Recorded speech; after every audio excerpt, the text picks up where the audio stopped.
Good evening po, mula ulit. I'm Jenverlo M. Cantero Dagaten Sigara. Ang tatalakayin po natin ngayon, it's all about LGBTQA+. At kung ano yung LGBTQA+, at paano ito, at kung paano ito umusbong sa ating mundo, at kung paano sila nagsimula ng kanilang culture. And yes, let's start. So first of all is ano nga ba yung LGBTQA+? So, ang LGBTQA+ daw so, base sa aking research, ang LGBTQA+ is a group of people na binubuo ng mga tao na may iba't ibang paniniwala sa kanilang sarili o sa kanilang kasarian. Like, dito nabibilang yung gay, bisexual, lesbian, transgender, intersex or asexual, at iba pa. And nagdulot ito ng pag-iisip o pananaw ng ibang tao na hindi kagaya sa kanila. Like, naka-confuse sila kung talagang may ganyan na gender na umusbong. And ang LGBTQ dito sa Pilipinas ay umusbong naman noong pre-colonial communities. Gumawa sila ng communities na gender crossing. At noong 1980 ay nangyari din yung 1980 Women's Movement. Nag-focus sila dito sa mga lesbian na nagsa-struggle noon and sa ngayon. And habang lumilipas ang panahon ay nahasa na yung Pilipinas sa gay culture. And yes and may magandang dulot naman at masamang epekto yung pagkalat ng LGBTQ. Pero bago yun is tatalakayin mo natin ngayon is kung ano muna yung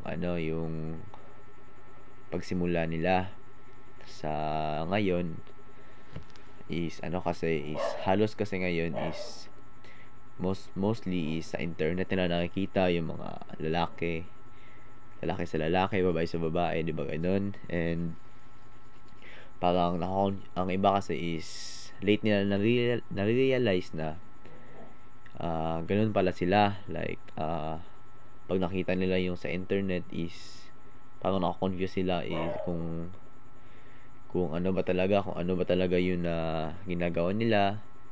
And parang ang iba kasi is lalaki pagkabata, lalaki hanggang nagtapos ng pag-eskwela, pero pagdating ng pagka-realize nila na ganun din pala sila is yes, naging ganun sila halos.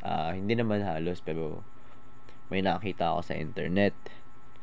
And ang iba din is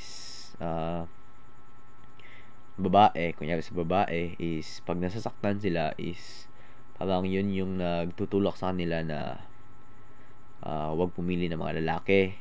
Mas gugustuhin nila na piliin yung same gender nila. And dun umusbong yung lesbian. And dadako naman tayo sa mabuting epekto ng LGBTQA+. Ang LGBTQA+ kasi is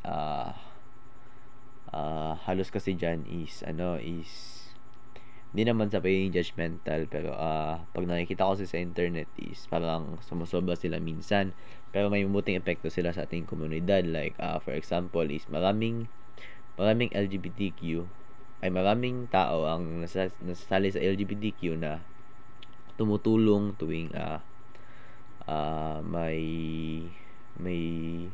pangailangan sa isang lipunan. And ang masamang epekto naman ng LGBTQ ay minsan kasi sumusobra sila sa kanilang ginagawa. Like, for example, yung mga lalaki sa lalaki is napapasobra yung ginagawa nila. Like nag-video sila habang naghahalikan, and Di naman kasi lahat ng tao is natatanggap yung kasarian nila sa kanilang paniniwala. And yun is, ang mali nila doon is, pinopost mo nila sa social media. I mean is, it's okay na maging proud sila sa kanilang ginagawa, but isipin sana nila na maraming tao, and dapat i-accept nila na maraming tao din ang hindi nakakatanggap sa kanila. And siguro maraming tao nakakatanggap sa kanila. And yun lamang po. Maraming salamat po.